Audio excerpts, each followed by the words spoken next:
Welcome to Zoom In, Zoom Out, your global look at news from Taiwan. I'm Wenchi Yu. Singapore's Ministry of Foreign Affairs issued a statement after its Prime Minister Lawrence Wong's meeting with China's President Xi Jinping during the APEC summit in Peru.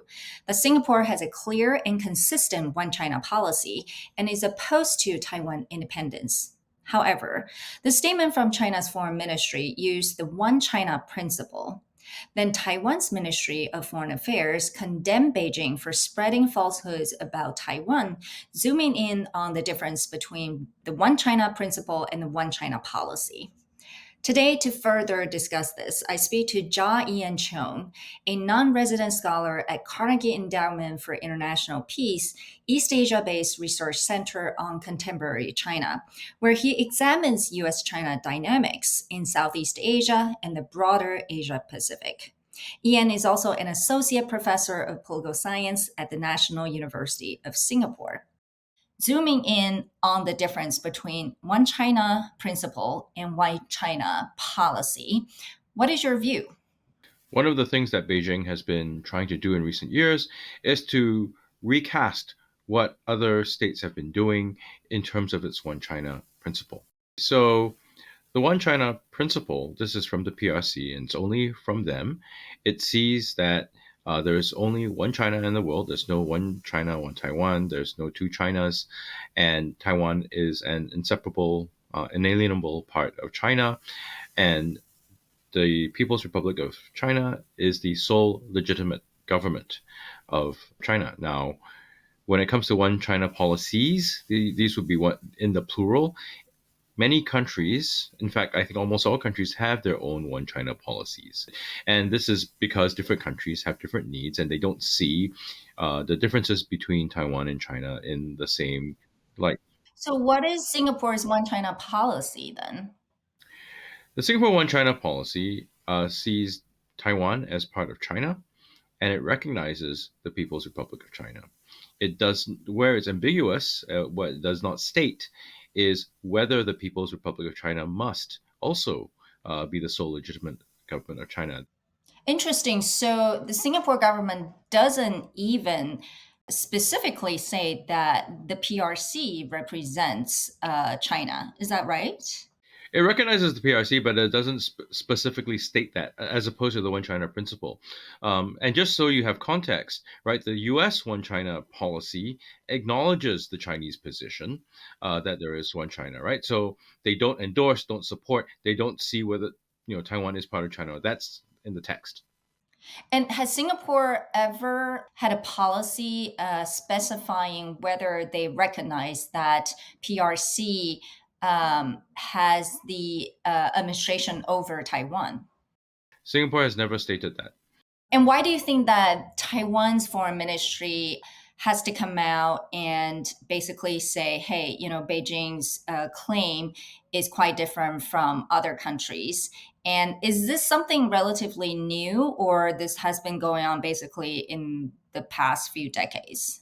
So Taiwan's foreign ministry has come out to make that difference clear because they are wary of Beijing trying to obfuscate this difference between the One China policy and the One China principle, because lots of countries actually don't hold the same ideas as Beijing. However, sometimes because of the intricacies, the relationship, because of time, officials forget. So Taiwan, I think, wants to remind people that they have very distinct policies that don't necessarily converge completely with Beijing's one. As I said, this move to blur the One China principle and the One China policy is relatively new. It's sort of been there, but there's been a more concerted push as Beijing has tried to put more pressure on Taiwan. So before, it would be more willing to agree to disagree, and today it's perhaps less willing to do so.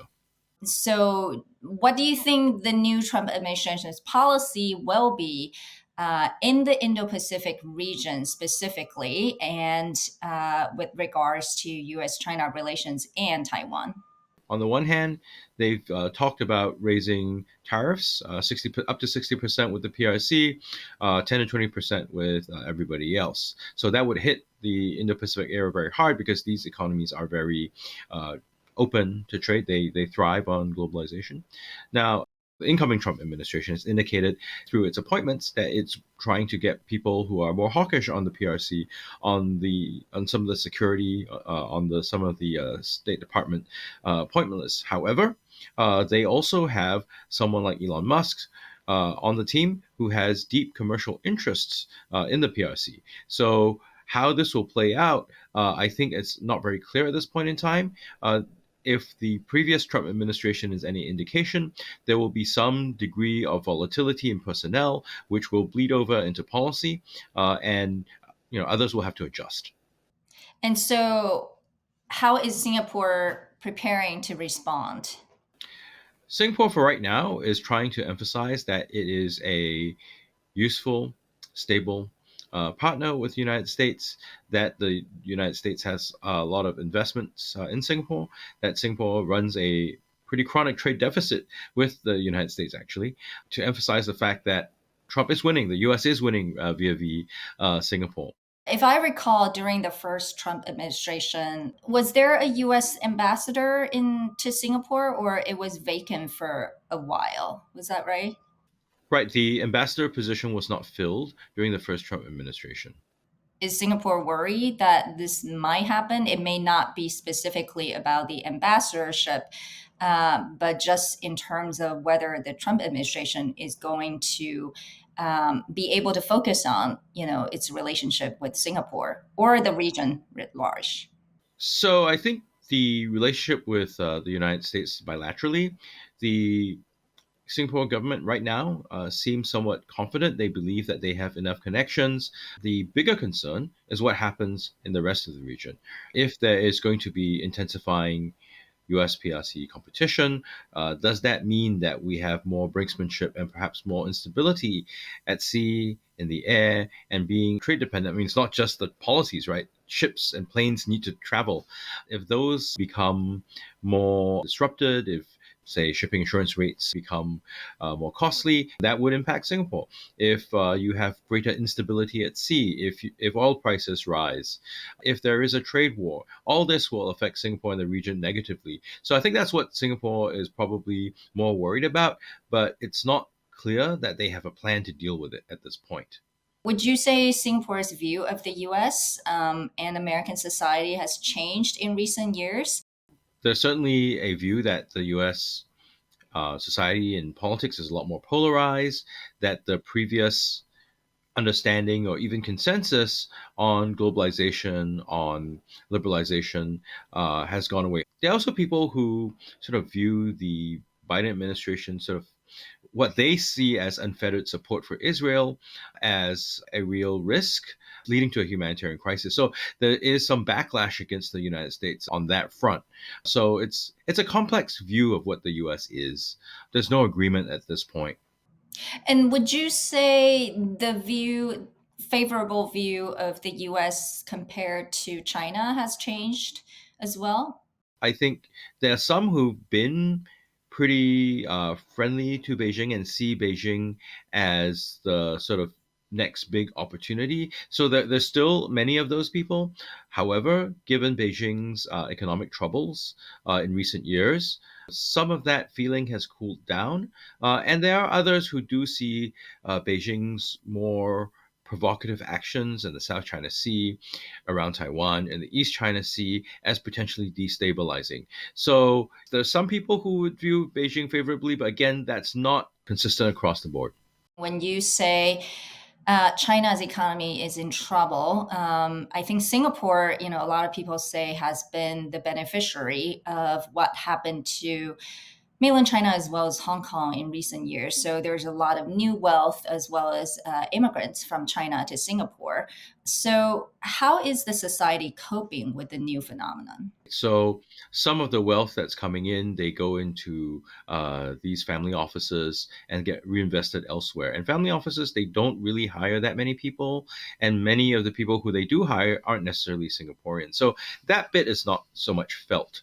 What is felt is that property prices are increasing, that the cost of living is increasing. So while the economic numbers look good, that movement of wealth from Hong Kong and the PRC to Singapore, the benefits are not distributed evenly across society. If you're working in finance, if you work in a bank, sure, you would benefit, your company would benefit. But if you don't, then those benefits are less clear. Also, for Singapore, what they've been really benefiting from is this exchange between the PRC, the US, and other economies around the world. They're a very successful middleman. But as they look ahead at the potential trade war, that business model will be under severe stress. So, have you noticed any even sort of anti-recent Chinese immigrant sentiment? There have always been some. For right now, it's not really that heightened. But there's these things sort of ebb and flow. So I suppose if there is an attribution of greater cost of living problems as economic woes mount, then we would likely see some blaming of immigrants. So we've seen that previously, but that's a variable. It's not a constant. Well, you've also said that some people have different views about China that may have seen that China presents a future opportunity, and I wanted to mention a few folks that are more vocal on the international stage, and they're former prominent Singaporean, I would say, foreign policy leaders, from George Yeo to Kishore Mahbubani. And they actually have been quite critical of the US for recent US China tensions. And so, do you think they represent the mainstream view, or is it more of an elite view in Singapore? How should the people outside of, I would say, Singapore think about their view? So, firstly, their views are non official. And I don't think their views are representative. I think their views are ones that would be more closely aligned with people who benefit from that Singapore PRC relationship. There's a view that the PRC is Singapore's largest trading partner, that is the largest investor, but all that's only partially true. The PRC is Singapore's largest trading partner in goods, but not in services. For services, it's the EU, it's the US. And in terms of investment, especially foreign direct investment, not portfolio investment, it's the US, it's the EU, it's Japan, and South Korea is just closely behind the PRC, which is fourth. And so there's a sort of misunderstanding of Singapore's dependence on the PRC by some of these folks. And Singapore benefits essentially from importing capital from developed economies, importing services, which they will then use to manufacture things they buy from the PRC and sell to the world market, or sometimes back to China. And that circulation that really boosts Singapore's economy, that's the sort of middleman position I was talking about. For people like Kishore and George Yeo, their focus is only on the China side rather than the sort of more comprehensive picture. Yeah. How about Singapore-Taiwan relationship right now? Singapore-Taiwan relationship has always been pretty robust. There's a lot of people-to-people ties. There are unofficial engagements as well. And I'll also say that Taiwan is actually a pretty big economic partner for Singapore. I think it's the fifth or sixth largest trading partner in goods for Singapore, but it's often not played up in part because of worries of sensitivity in Beijing.